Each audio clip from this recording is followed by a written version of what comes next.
Hello, everybody. Welcome to the School of Thought podcast. And today I am so excited about our guest because we have a segment that says, can anything good come out of Haiti? And let me tell you, something awesome is coming out of Haiti. So today we have Dr. Emmanuel Cherilien, which is also called Dr. Tank. I'm going to tell you a little bit about him and I'm going to have him to speak about himself. I'm just like excited about Dr. Tank. Dr. Tank, also known as Dr. Tank, is an education specialist with a distinguished career spanning 25 years in education and leadership. He is founding executive director of TANK EdDucates LLC, an organization that focuses on providing my ID glasses. uh, cult, which I'm gonna let him do that because I'm gonna let you do the rest because I need my glasses. No worries.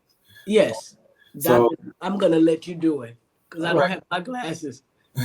Good morning, Dr. Josier, as well as your followers and viewers. I am honored to be here today. My name is Dr. Emmanuel Cherilien. I'm better known as Dr. Tank. TANK is actually an acronym and it stands for Teaching, Advocacy, and Necessary Knowledge. And that's really what I do. I go around the country and I teach, I advocate for different communities. I bring a different way to provide information that is culturally relevant. And so my main focus is to dismantle the school to prison pipeline. Too often, kids are not finishing school and they're getting funneled into the judicial system, into the penal system. And so my job is to go around the country and try my best to help shape curriculum that is more engaging so we can help as many students finish and pursue their dreams. So thank you again for having me here. Beautiful, beautiful. My first question to you, sir, is Mhm. how did your childhood shape who you are today? Yeah, so I have a book called School is Not for You. And I really break down exactly that question. Yes, that I break that question down. But in a summary of what I would say is that I am the son of Haitian immigrants who sacrificed everything, literally everything. My dad came to this country with nothing, not even a suitcase. That's how much he believed in America. So he gave everything, left everything, and said, "I'm going to start a new life here." And because of that sacrifice, he was really hard on us. And then on top of that, my dad was a pastor. So you're talking Okay. about strict expectation, fundamentalist household. That's what I was raised in, and so no access to music, secular music, no access to TV. It was all three things: l'école, l'église, la caille, which translated school, church, and home. And you dominated in school. Expectation was A, B was considered almost failing. So that's kind of the environment, very strict, high expectation, a lot of rules. But what it really made me become is a very disciplined individual. And Exactly. I really reflect back on my childhood. And when I look at what's going on today, Yeah. because of the discipline I had growing up.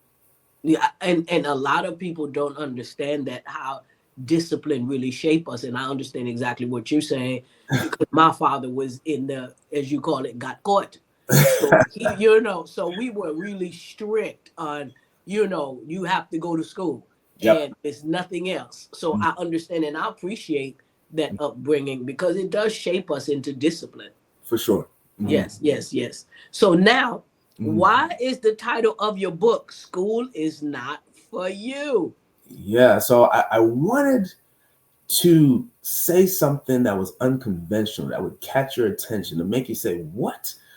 Because I'm saying school is not for you, but yet the picture you're looking at is a person in their doctoral garb. Yes, How do you say school is not for you and you're standing with your doctoral of education robe on? And yes, so, what I really want to do is create a dissonance to get the reader to, or an individual to pick up the book to figure out what is he talking about. And what I'm really referencing is when I went to high school, my guidance counselor, who was supposed to believe in me, who was supposed to inspire me, Mm-hmm. told me school is not for you. And I Wow. listened. And so what ended up happening is I did not apply to one college after I finished high school because I believed school was not for me. And I ended up working at McDonald's and FedEx and all these other jobs. But I recalled the discipline that my dad told me and all the lessons he taught me. And that got me to go back and to community college. And I worked my way up to a doctor of education. Lastly, I say school is not for you. Um, when you really do the history of education, it was designed and for white males. Women were not allowed to get educated. Minorities were not allowed to be educated. And if you can Mm-hmm. study the education system, really hasn't changed. The curriculum really hasn't changed or evolved from when it was founded. Mm-hmm. So in essence, what I'm saying, if you are a minority, school is not designed for you. So my work is to try to dismantle that, make it more culturally relevant, bring more African, Black history into the curriculum, bring up heroes, show these kids people they can aspire to that's outside of entertainment and athletics. Exactly. Start doing that, then school will be for everyone. Exactly. And it's so funny because even in your book, one Mhm. of the favorite thing that I like when you said that you started selling, you went in the store and you used something that everybody could have bought, but Yep. you took it and broke it down and then you made it more convenient. So most people don't think they could do that, but they'll buy because it's convenient. When I Oh, saw that, I fell out. I was like, "Oh my gosh, she's speaking my language. I love it. I yeah. love it. It's Yeah. beautiful." Oh, yeah. Thank you. That really speaks to like the entrepreneurial side of me that I've witnessed my whole life. Man, my dad was an entrepreneur, my mom was an entrepreneur, and if you could make something convenient, and if you could provide quality and service, Yes, you can sell anything. And so exactly. all the Ex- kids walked by the same corner store, but it took someone to think outside the box. How can we bring that corner store inside the school? And that's exactly what I did with my backpack. I loved it. I loved when I saw that. I was like, "Yeah, we are entrepreneur. It's in our blood. For sure. It's in our blood for to be entrepreneurs." And oh my God, it just really took me out. Yeah. So Thank you. why is it important to tell Haiti's story in your book? Because I saw that in the beginning. I thought that was a great Yeah, idea. yeah. I wanted to start with Haiti. I think if I ask any of my students, wherever I travel to, whether if I'm in Detroit, LA, Texas, New Jersey, New York, and I ask my audience or my students, what do you know about Haiti? Automatically, everyone's talking about poverty, deficit, all the challenges what Haiti has. And it's always a story of from a deficit lens. Hmm. I wanted to use my platform to recorrect or to correct the history and Hmm. to help people understand what Haiti actually is. This should not be a story of deficit, but actually a story of asset. You got a bunch of Africans from different parts of the continent that you put together, don't speak the same language from a different tribe, and they Hmm. come together and defeat three of the greatest militaries at that time. You're talking about the French, the British, and the Spaniards Exactly.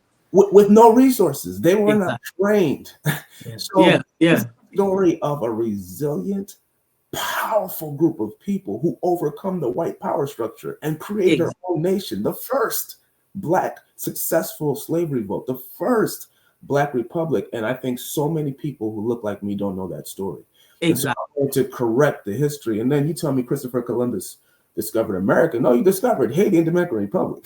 And that's the real history that's not being taught in schools. And so I wanted to implement Haiti in its rightful place and explain that when you say it's a country in disarray, let me tell you how it happened. When they got their independence, no country wanted to recognize them because they were Black. And so they starved them internally. They couldn't trade, they couldn't export. So now that's the beginning. And then now you start adding occupation, you start adding the things that we've done also. So we're guilty of some things that we're doing. You couple all that together, Mhm. that's what's going on in Haiti today. And I wanted to just make sure that I can educate as many folks as I can about my country. And I appreciate that because not too many people understand or know the real history about Haiti because Right. it's not being taught. No, Yeah. we just already have this little thing. I remember being in school, Hmm. being Haitian Hmm. was like people. It was an insult. Oh Oh, yeah. you Haitian, you Hmm. Haitian, like it was an insult. So Hmm. because people did not understand, so I appreciate that about your book, and I really recommended your book to a lot of people Thank you. because it's really it's so good. But when I first picked it up and Mhm. saw the history about Haiti, I was like, that is good. That is good. So I appreciate that. I appreciate you. Dr. Anderson told me you really appreciated the Haiti component. Yes, yes. Because it's like, especially with these things happening today and Yeah. saying things that have been on TV Yes. that people don't get. That's the reason why I want to bring out the highlight about Abs- Haiti and say, you don't understand. We are really good, powerful people.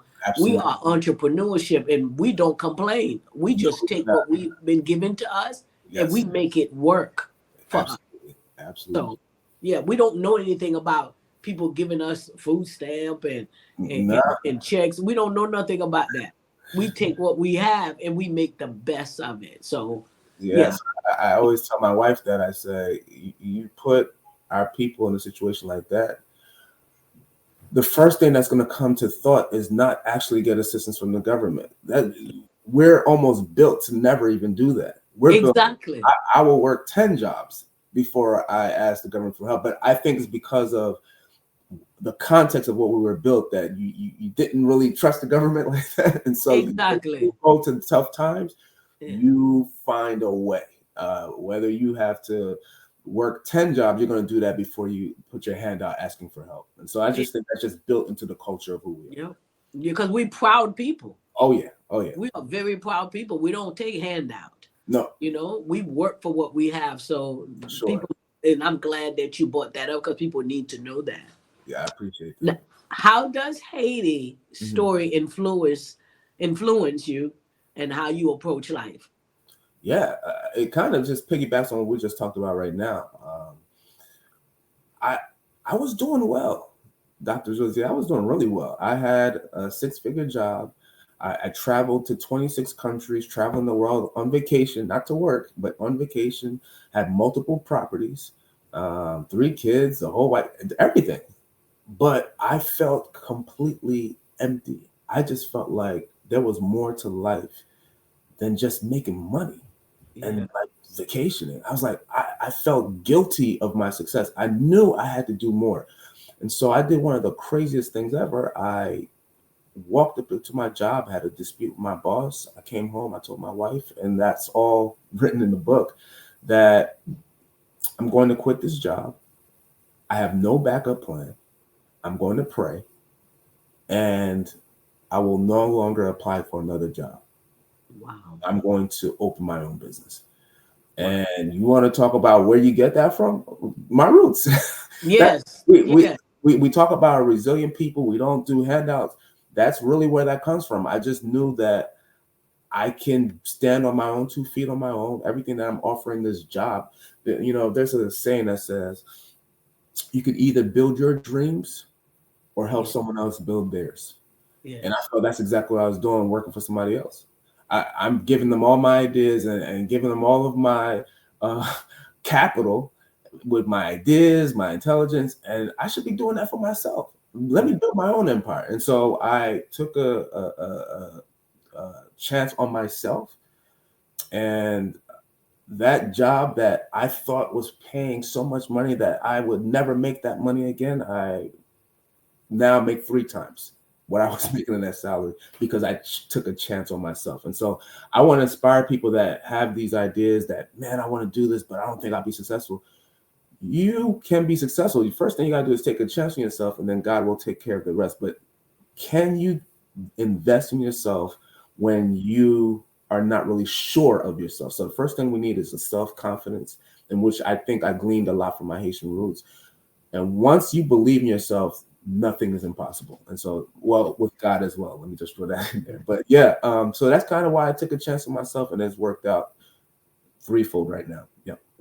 I do see that we are Mhm. people that don't mind taking a risk to Yes. cross over to better. And you took that as you wanted to not just make money, but you also wanted to help because you Yes, feel like you were leaving a lot of people behind. And 100%. you wanted to, yeah. And that's what I feel about education because sometimes I wanted more than they wanted for themselves. And Mm, that's my downfall sometimes because mm, I'm like, get it, get it, get it, because this is good for you. Because mhm. you really want to help people to have a better life. Absolutely. But at the end of the day, everything you could get here, you can't bring with you. And so I realized ultimately life is all about what are you doing for others. Yeah, So you can make the six figures, you can travel, but what are you doing to help people who's coming after you? And yeah, that's when I finally said I have to take a step out and like live out my purpose and not just make this about obtaining materialistic things, but what can I do to help my community? What can I do to help society? What can I do to help the next generation? exactly, exactly. I think that's beautiful. That's beautiful. Mhm. Now, here's the part I want to hear. Who Mhm. is your favorite person in Haiti's history and why? Who's my favorite person in Haiti history and why? So I will definitely say Toussaint Louverture. I think he emerges as one of the first leaders. Um, I think he leaves it on. He really stabilizes us as a country to be respected. The way he set up the governments, the risk he took, and unfortunately, the way he actually dies, to me, is also inspiring because he was really trying to get us on the world platform, and he took a Mhm. chance, gets lured into France, and then he starved to death. Um, when he dies, he says, "You could get rid of me," but I'm paraphrasing, but my roots are so deep that it will rise again. And exactly what happens, Dessalines takes over, and then we continue the Haitian Revolution. So I pattern my life around him. I'm very inspired by his work. First, meaning he did something where he didn't see before. When you talk about slavery revolt, and you see every time gets unsuccessful, and you still believe enough to try it again. That's inspirational for me. So yeah, I try to pattern my life around him.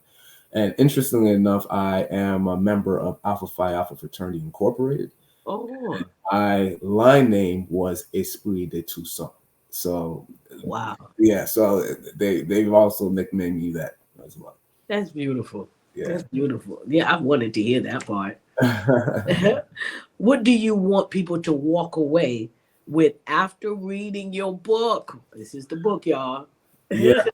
So I want every kid, parent, teacher, school administrator, organizational leader to be able to see themselves somewhere in this book. I tried to speak to so many different people.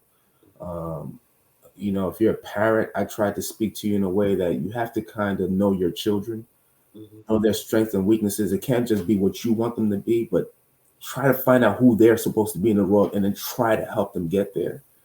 If you're a kid, I hear so many kids tell me school's not for you. Me, no, it is for you. You just gotta find out what you want to learn about, and we gotta do a better job as a system as well as teachers to Mhm. bring what is relevant to these kids into the classroom, so that way they can see themselves in the curriculum. If you're a teacher, I tried to help you to diversify your lesson and teaching strategies. If you're a school leader, I tried to push you on the curriculum side. So I tried to speak to so many different people, and then the overarching message I'm trying to get everyone to see is to believe in yourself. There's a purpose be why you're here. You all have a unique fingerprint. And the reason why, even if you're an identical twin, you have a unique fingerprint. That's You true. don't have the same fingerprint as your twin because there is something that's unique about you. And what you need to be trying to figure out what that is so you can leave it in this world. Too many people are leaving this world with their gift and not leaving out. So I'm challenging you in this book That is true. to find that. That is true. That is very true. You're right. So, what's next after school is not for you? Yeah. So what I'm doing now is I'm taking this message obviously to the country. I'm traveling different states and really using this book as workshops. I'm going to actually do a workbook off of this book. So when I go to teach to schools, that I can kind of craft it around there. I sit on the board of directors at a school in New Jersey, and so I am diversifying their curriculum as we speak. I've pulled all textbooks, and we're now trying to bring in new textbooks that kind of show minority students, show our background, show our history, so that way we can be more relevant to the students. And I'm also going to try to now take this message internationally. Currently, I am helping with building a school in Haiti. And so we're trying to make sure education is paramount there as well. And so this is what I'm doing. And the next location will be Senegal, West Africa. Well, here's another question that I have. When a student see school is not for you, Mhm. what do you want them to think about? What do you want them to pick up from school is not for you? I want them to first be like, yeah, it's not for me too, and pick it up thinking that I'm going to tell them how it's not. And then what I want them to actually find out when they start reading it is that it is for me. It has been mishandled by some individuals that made me think it was not for me. And so what I want it to do is to challenge them to start learning their history, challenging them to start pushing themselves academically and not just sports and entertainment. Challenge them to realize that this society that we see here was really built from our philosophy and science back in Africa.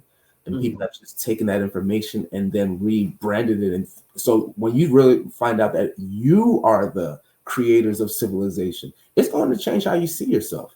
It's going to change who you want to become. And so that's really what I want students to get out of School Is Not For You. And if you are a white student reading School Is Not For You, I'm hoping that this book makes you more empathetic to the struggle. Too often we see kids who do not look like white students as lazy. But when you start reading this, you'll see that no, they're not lazy. They just have been disconnected from the education system. And we need to do a better job connecting them back in. Exactly. So the school, basically what you're saying is that the school that's not for them is the idea that they've been giving about school. Correct. For them. So now we're going to redirect you to the part of the school that is for you, because that school that you've been giving, not giving you history, not, that you're not part of history, that school is not for you. That's what I'm getting from what you're saying. Yeah. So my thing is this: I tell students this all the time. If I told you that I just did your history and found out that you're a direct descendant of a king, that your great grandfather was an emperor, how would that change how you look at yourself the next day? Yeah. Most students like, man, if I found out I was a descendant of an emperor, I'll start acting like I'm like a prince. Yeah. That's what information can do. When I teach you that you didn't start as enslaved people, you started as kings and queens, and they came in. The way they teach us in schools, they say that people came to Africa and stole slaves. That's not what happened. They stole scientists, educators, philosophers, and teachers, and made them slaves. Yes. So if you start seeing it that way, you then start realizing, then who was I before? Oh, I was this? Exactly. And I need to duplicate what I used to be. But if I don't think I came from nothing, then I will produce nothing. So what I'm trying to really do with this book is to try to reintroduce you to your greatness. Tell you who your great grandfather was. Tell you how you come from great things. And I'm doing that for Haitian people as well.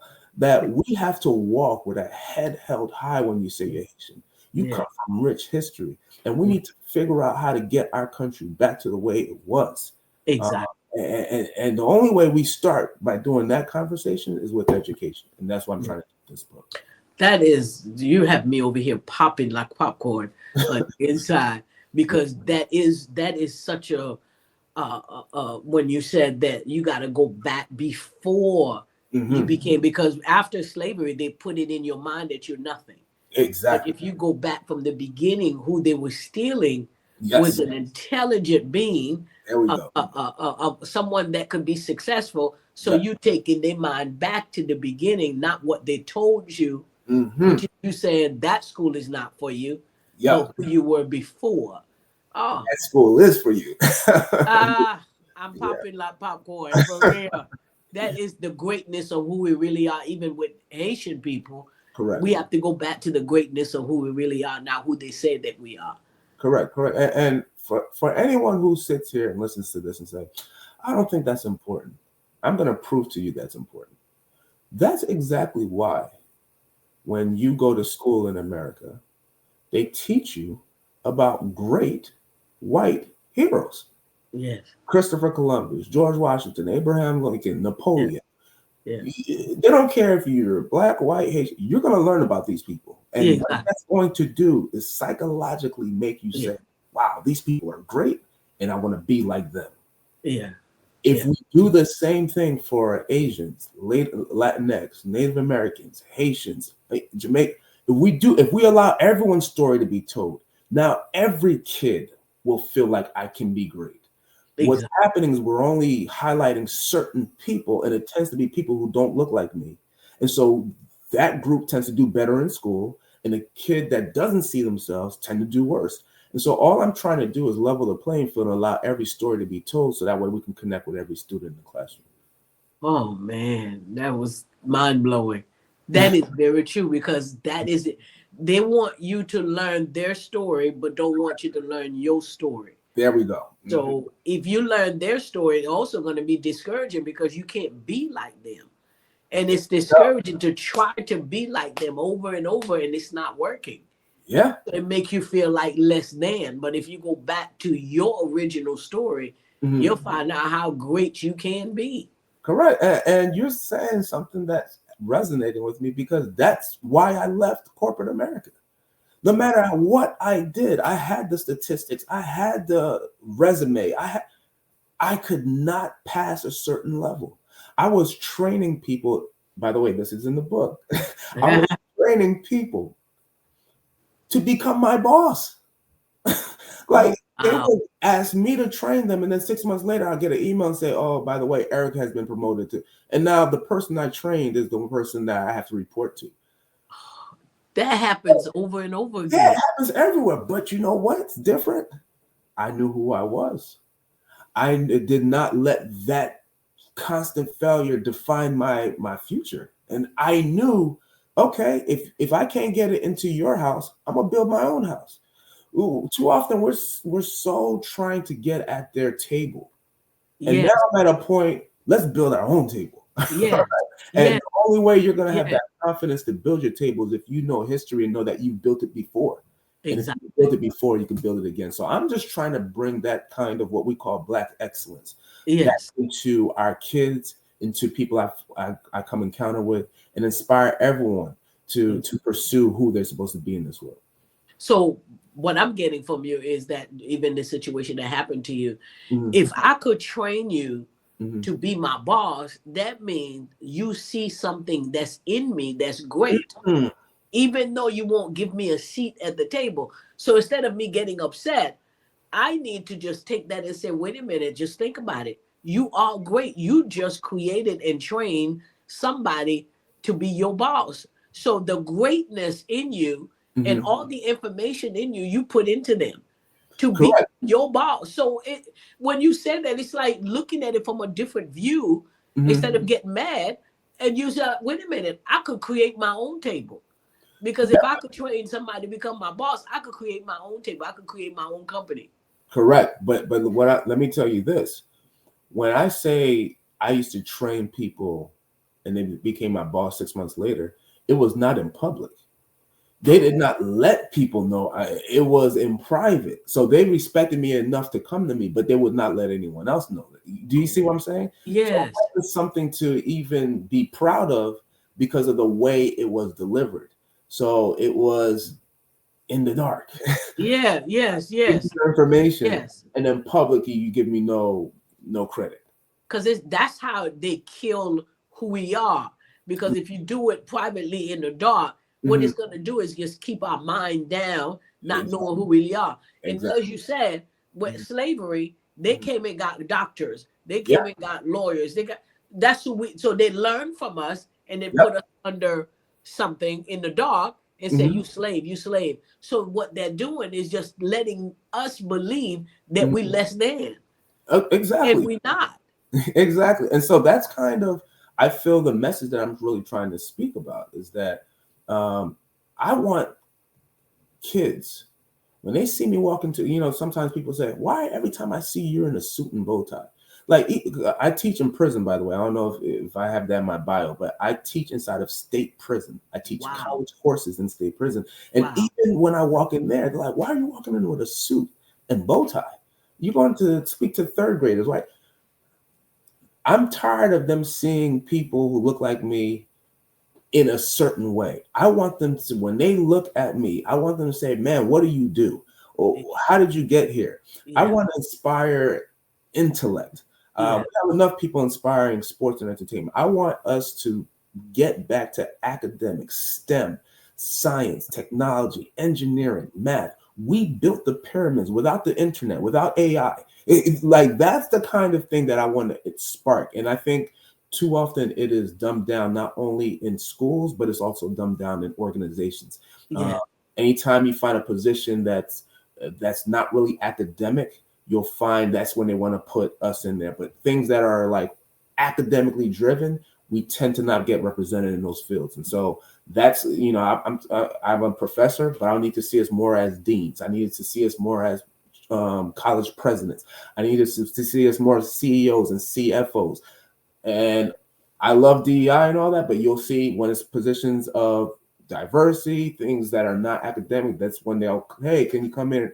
And so it makes me think back when I used to get the call, hey, we need you. It was always to go out and recruit on college campuses so that the organization would look diverse.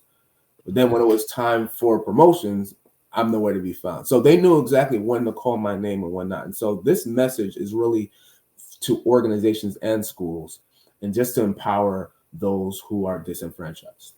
Exactly. I strongly believe that we have to learn to create our own table, as you said, Oh yeah, because we try to make them put us at the table that they're not going to. So absolutely, we shouldn't be afraid to create our own table. absolutely. So it's a strong message of entrepreneurship Yeah. to this book. I am just so delighted. I wish you were here because we're gonna have the jumeau soup, the jumeau that Oh I yeah, usually bring every people. person. Oh Yeah, I yeah, usually bring to try to introduce my culture to yeah. others, to a lot of my students. So Oh we have it every year. I sure you wish you was here, you and your wife, then you could just come. yeah, yeah. Hey, send an invite. If I can make it, I'll come through. I surely will. I surely will. That would be wonderful. Because it's wonderful to introduce your culture to other people. Oh yeah, oh You yeah. know, this is who we are. So I Mhm. usually get them. They know first January 1st they're gonna be here for us to have our Jumo soup. So I definitely will send you an invitation. I hope you'll be in the area. Yeah, That and since you brought it here, just for the listeners who are not aware, excuse me, that soup is really symbolic, because what would happen is that they would celebrate their independence, and we were not able to partake. And so when we got into the independence, we took the soup that we could not partake, made it better in my yeah, and now we celebrate with that same soup that we used to watch them drink, right? And now we get to have our own. that So we yeah, used to cook for them. cook for them. Thank you for the question. Yes, Yes. And now we get to partake of the same soup, right? So exactly. it's very symbolic that we have this soup. It's a beautiful, beautiful thing. So I love it. So I'm Mm, definitely gonna send you an invitation if you're in the area. Please do come. for sure. Please do come. That would be wonderful. I thank you, Dr. Tank. You have really, I mean, this book is awesome. Thank This you. little book is full of jewels. It Thank really is. It is awesome. This is the book. I recommend that book for everybody. And I am going to keep talking about it. I'm thank going to recommend it to all my students. you. And please let me know when your workbook come out so we Absolutely. could add it as part of our curriculum, because I love this book. I really love this book. So I'm so, so proud Wow. to have to meet you. One of Thank my mentees read your book and she introduced me to you. I was like, yeah, you. I Thank want to you. meet him. So I appreciate you. I pray that we continue to stay connected. For sure. And whatever else that you have going on, to tell me, keep in touch with me. Yeah. I'll be more than happy to continue to share with everybody.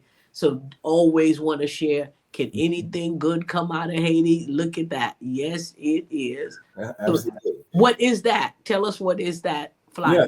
So for anyone listening, if you are in an organization or if you are in school, whether it's college or K through 12, bring me in. I do a lot of professional development for school leaders as well as teachers. I do school assemblies for students. And so this is my electronic press kit.